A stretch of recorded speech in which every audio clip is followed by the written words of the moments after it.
Franchising is the most misunderstood and most overlooked form of entrepreneurship. We're here to educate you and help you find the entrepreneur within. Franchising is not all about the French fries. We find that individuals who are exploring business ownership tend to have a lot of misperceptions and misunderstandings about the franchise industry. So what we want to do is help prospective business owners make confident and educated decisions before moving forward or not moving forward with a business. Welcome to Unpredicted Entrepreneur. Hello, and welcome to episode 23 of Unpredicted Entrepreneur. My name is Sara Waskow, and this is my colleague, Roxanne Rapske, and we are with FranNet of Dallas-Fort Worth in Oklahoma. And the reason that we record this podcast is really just to bring information and value to any individuals who are considering business ownership and specifically franchise ownership. And so today we have a guest with us. His name is Michael Peterson. Michael is the founder and president of Franchise Beacon, and he is also the director of franchise development for Building Kidz Worldwide Preschool. And he is a wealth of knowledge in the franchise industry, and so we're thrilled to have him join us today and to provide some insight. Michael, welcome to Unpredicted Entrepreneur. Please tell us a little bit about your background. My background, sure. So my background is a little bit adventurous. I grew up in a small town of 100 people in Montana. Wow. Till I was 16, I hadn't lived more than 100 miles from Yellowstone Park. Very much secluded out in the middle of nowhere. And then I got the travel bug. And so I have called 17 states and 3 countries home in my life. Wow. Yeah, been a business owner just about all my life. I started my first business at 16 years old, real business, where I actually had multiple offices and things. And other than a small stint in the military, I have been a business owner my whole life. Wow. Okay, so I'm curious, what did you start at 16?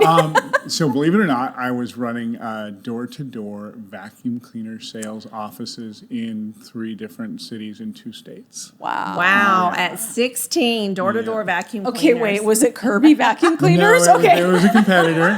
And somewhere around 18, I grew a conscience. And so I had to find something new to do. Good for you. So now you live in Dallas. I do. Good. Well, welcome to Dallas. Thank you. You came from Southern California. Well, so I came from Southern California via South America. So I spent a year and a half in Colombia after I left SoCal. I was there for about a decade in Southern California. And then, now I call Dallas home. Been here for, I guess, 4.5 years. Not sure if it's forever home, but it's definitely home for a while anyway. Well, good. Nice. We're glad to have you. So with that background, starting with selling vacuum cleaners, how on earth did you get into franchising? So the name of your podcast is what? Unpredicted Entrepreneur. Exactly. And you are one of those, aren't you? Yes, I really am. Good. So I don't think anybody says, I want to grow up and be a franchisor, right? That's just not normal. So like most people, I fell into it. I was running a marketing company in Phoenix with my then business partner. We had a company approach us, and they wanted to franchise. And so we figured it out. Probably incorrectly, but they sold one franchise and their franchisee bought them, and they became a corporate national windshield replacement of all things, windshield replacement brand, I think 3rd largest in the country. And so that was a dip my toe in the water of franchising. I really dove in, not too long after that, 2006, my partner and I were headhunted from from Phoenix to move to Newport Beach and start the franchise development side of a small little startup company called Play and Trade Video Games. I remember that company. Do you remember that? Mm-hmm. Yeah, they were. We made some splashes. We went from So first of all, him and I decided to pack up our families, right, and move to Orange County because why not? And in 2006, we had 4 locations open. By the end of 2006, we had 100, and we opened about a retail store every other day for 400 days. Wow. So trial That's by amazing. fire. Yes. Yeah. Wow. Yeah. Trial by fire for sure. Absolutely. And so, that was Play and Trade really gave me exposure into every facet of being a franchisor. So I started out in franchise sales. The industry, most people think of 2008 as the housing crunch. I think of it as the iPhone 4. Oh, interesting. Yeah, Okay. because that's what actually kind of decimated the console video game industry. Everybody has a video game console in their pocket now, right? And so as that was happening while we were in the middle of the recession, I took a step back and I said, you know what? I can't, in good conscience, sell this brand anymore. It was a strong brand. It was doing well, and then it wasn't. And so instead of leaving, which is what my plan was, I got told I was now running the legal department. Okay. So I did. Do you have a law degree? Not at all. That's interesting. And so I took it over, and basically it needed to be ran as a business unit. Instead of having a lawyer at the head of it. And so I did that for about a year, moved from there to VP of Operations and Training, and was responsible for training and support of franchisees. And eventually, when I left the company in 2013, I was the Chief Administrative Officer of the company. Wow. Okay. Yeah. So a lot happened in a few years with that Yes. company, and you certainly were well indoctrinated into the franchising industry. One thing that I think is interesting is a lot of times it seems like when people get into franchising, they stay in it. Yeah. You know, Good I point. feel like there's so many opportunities and so many different ways to be involved in franchising that people find it challenging and fun, and they end up finding new ways to be engaged in the industry, and whether it's being a franchisor or a franchisee, which you've obviously done both. of. Yes. Or So even removing from the consultant side to franchise development, Yeah. or vice versa. Right. So yeah, a lot. It's an interesting business. We are in, I've been doing sales since I was 16 years old, and this is the only sales job I had where I have to introduce somebody to every person I've ever sold my product to before I sell them my product. Right? So as a franchise development professional, my number one job is to say, no, this is not the right fit for you. Or hopefully guide you down the road so that you say, no, this is not the right fit for me. But that's really a different mindset. Well, and you bring up an excellent point, because we have this conversation a lot. I always tell potential candidates that franchises are not purchased, they are awarded.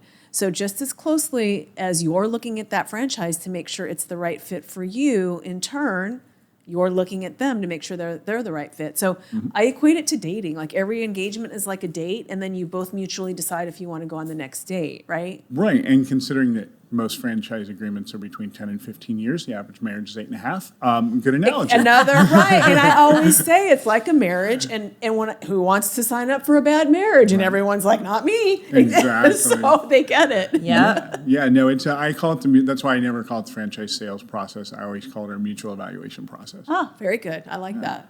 So on that subject of franchise development, you are director of franchise development, as we discussed, with Building Kidz Worldwide. So share with us a little bit more about that business. Sure. So Building Kidz is a super interesting concept. First of all, so I am, as you mentioned at the beginning, I'm the president of Franchise Beacon, and we take small companies and help them franchise, and we take franchisors and we help them sell franchises, and award franchises to the right individuals, as well as put together training, support, things like that.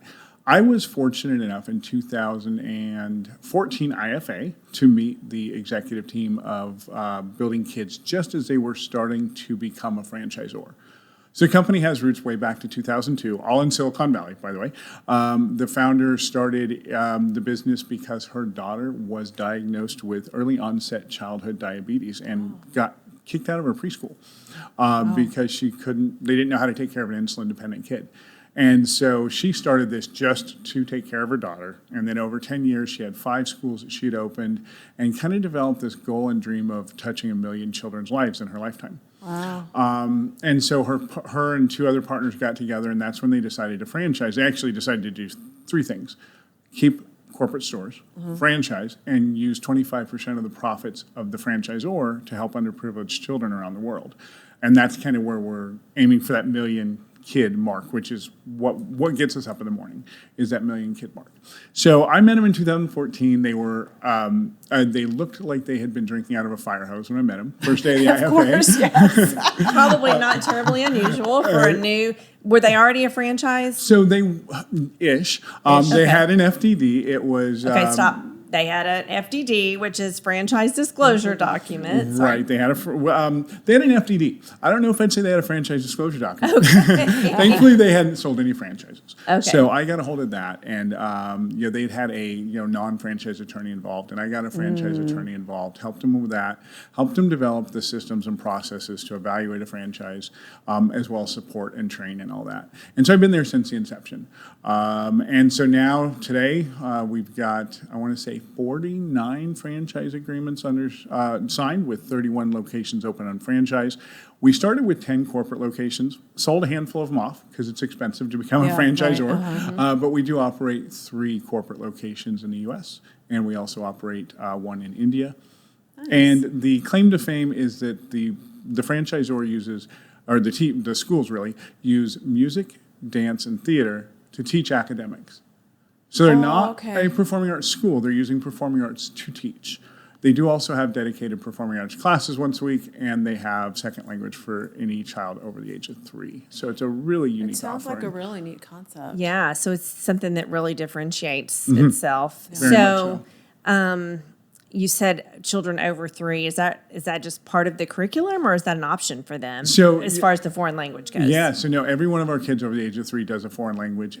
We're not talking about bringing in a linguistics professor, right? We're talking about a bilingual teacher because it is really, just young children. Yeah. If you don't learn a second language by the time you're age of 7, you have what's called a secondary linguistic pathway, which is how you handle second languages, and that goes away. I mentioned I lived in Colombia for a few years.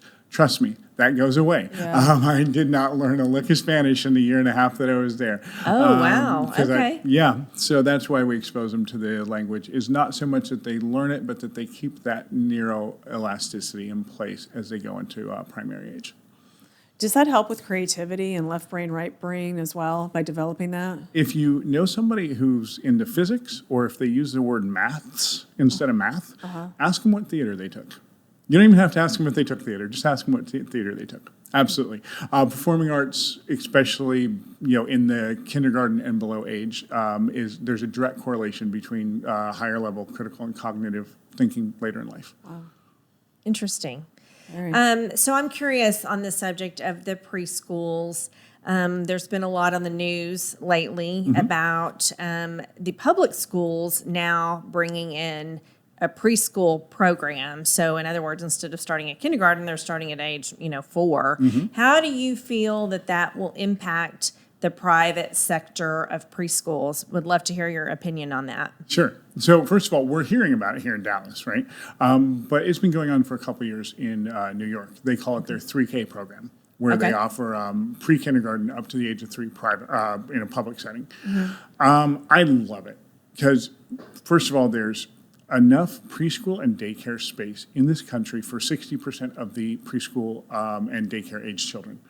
Right, that is a significant gap in the marketplace. Now, granted, not 100% of parents want their kids to go, but I don't think that number is 40%. That's why we have some of our schools with 4-year waiting lists for 4-year-olds, 3-year waiting lists for 3-year-olds. I was going to ask you about that. I've heard that the waiting lists are quite long. They can be ridiculous. Yeah, we actually do have one school that has 4-year for 4-year, 3-year for 3-year, 2-year for 2-year. You have to come in pregnant to get on her school. Oh, interesting. Yes. Okay, you have to be pregnant, and that starts at age 3. Right. Yes. With all the other decisions that you're making when you're pregnant, I can't imagine trying to decide, okay, where am I going to put this child when they're 3 years from now? But that's a good problem to have for that. It is. For the school. Yeah. Absolutely. So the public preschools are going to offer a lower cost solution, obviously, right? To me, a daycare is someplace you take your kid when you don't want them to put their finger in a light socket while you're at work, right? Preschool is a center for education, and the public preschool fills in kind of the gap between those two, where it's not super expensive. It may be free in a lot of states. And so the parents that can't afford a what we have historically thought of as a good quality preschool, and I'm not knocking on the public schools saying they aren't, but Right. what we've historically thought of that, still have an option for their kids. But just like private school, private schools are full. Private schools have long waiting lists. You often have to put your kid on a waiting list for 4 or 5 years in a private primary age school.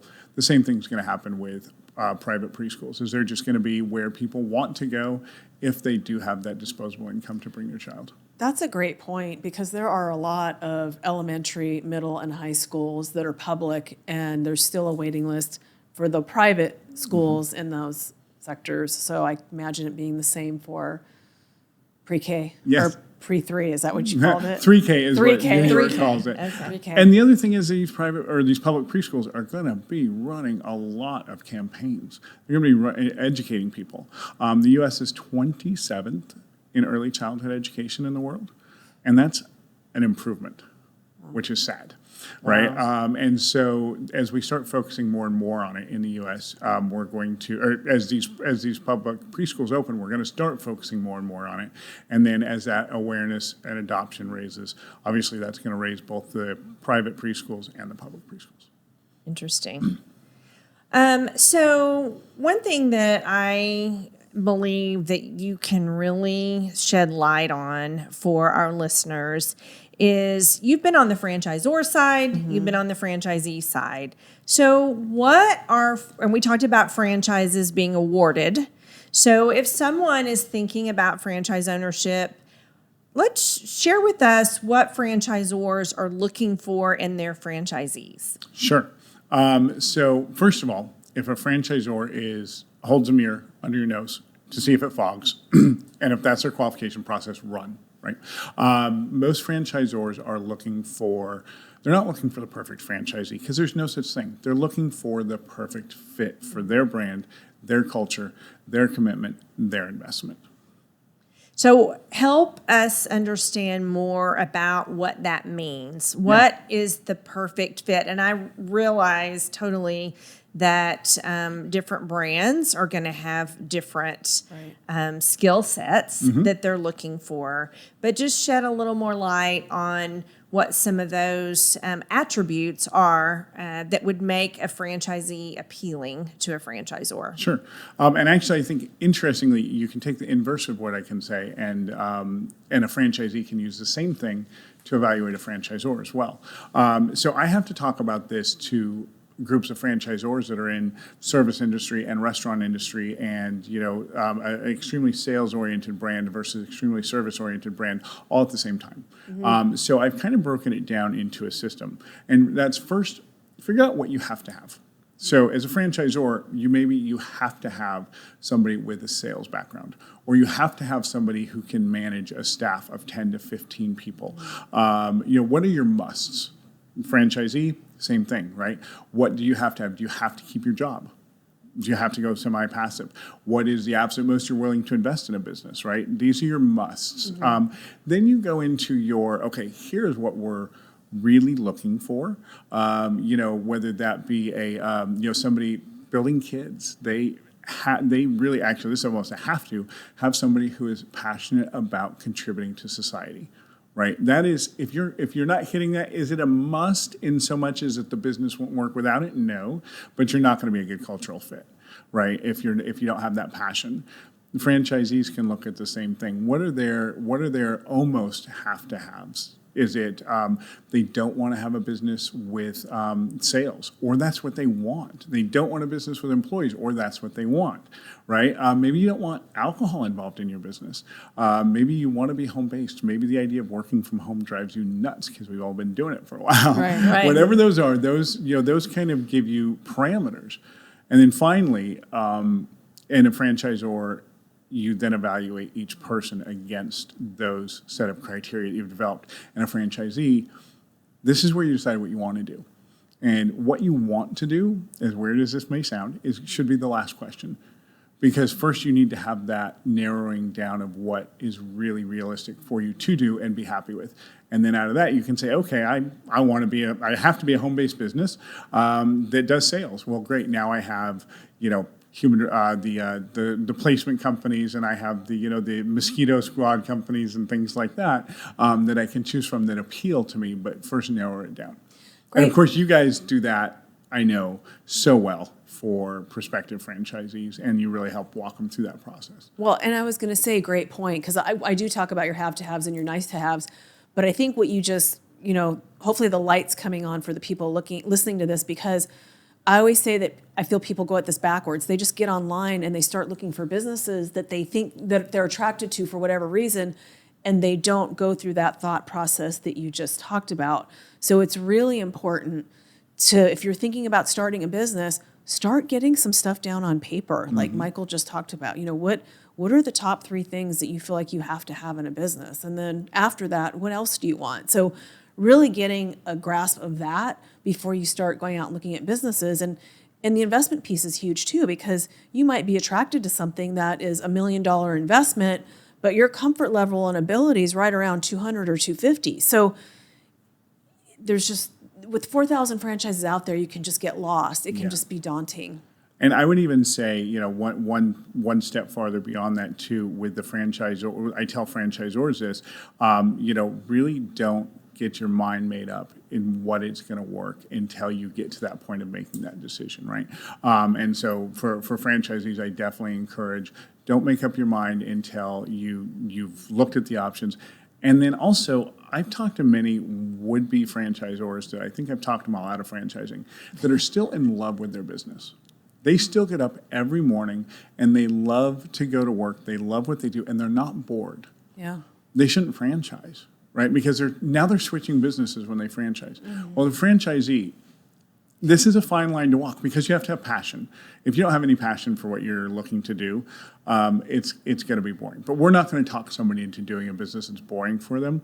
But what I do want to make sure that that's always front and center to a prospective candidate's mind is don't go into something that is your true love. If you love to bake, don't buy a bakery because you don't get to bake anymore. Right. You get to buy baking supplies. You get to hire baking people. You get to set the prices of how much your cookies are, but you're probably not going to spend much time on that oven. Exactly.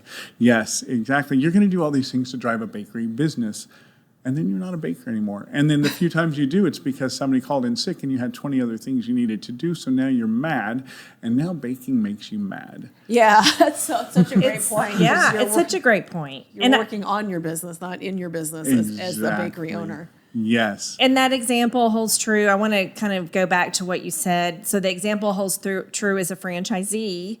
Don't get into something that you enjoy doing because you won't be doing that. Yeah. You said the same thing about a franchisor. Don't franchise your business if you really love being in the business because you're a franchisor now. So I thought it would just be good. You kind of talked through that pretty quickly. Help people understand kind of what you meant by that. So as a franchisor or a prospective franchisor, a couple of questions. First is, what happens if you decide 30 days from now you're going to take 3 months off? If you can't do that, you're not ready to franchise because you have to pull yourself out of that business to become a franchisor. And then you are taking, folks who are looking at franchises know this. Franchise fees are not inexpensive, right? You're taking a piece of royalties off of these people's business and you're having them make a large investment, generally one of the largest investments in their life, which means you need to put your full-time effort and energies into supporting them. And you can't do that while running your other business. Right. So if you're looking for that next and it doesn't mean you hate your business, right? I know Vanita didn't hate being a preschool owner when she decided to franchise, but she'd been doing it for 12 years and she wasn't feeling the challenge anymore. So she was ready for that next challenge while still figuring out how to help children, impact children's lives. So it's not that you're tired of your industry, but you're just ready for that next challenge. If you're still feeling challenged every day going to work, number one, you don't want to walk away from that. And number two, there's probably some pieces to your business that are challenging you every day that you need to figure out before you franchise it. Those are great points. So I have to tell you, I get asked a lot, and I'm sure you do, when people hear what we do, they want to learn about becoming a franchisor. They have a business, and how do they become a franchisor? So since we run into so many of those people in the community, Michael, if someone wanted to get a hold of you and reach out to you with this question, how would they get Sure. a hold of you? Absolutely. So, my Building Kidz School is buildingkidsschool.com. By the way, we're a preschool, but we spell it wrong. It's with a Z. Building Kidz School. And my business is Franchise Beacon, franchise like what we do, and beacon like a lighthouse.com. And both of those have a call with me button right on the sites. Great. Franchisebeacon.com. Or buildingkidsschool.com if they're looking Building for preschool. Kids with a Z, school.com. Singular.com. Awesome. Right, exactly. Well, thank you for joining us today. A lot of information. It flew by very quickly, so we Yeah. appreciate your time. And for those of you listening, you can find Sara and I on LinkedIn. I'm Roxanne Rapske, Rapske. Sara is Sara Waskow, Waskow. You can find Unpredicted Entrepreneur and a lot more information on our YouTube channel at FranNet of Dallas, Fort Worth, and Oklahoma. You can also find us on frannet.com. Thank you. Thanks for joining us. Thanks for having me, Bye. guys.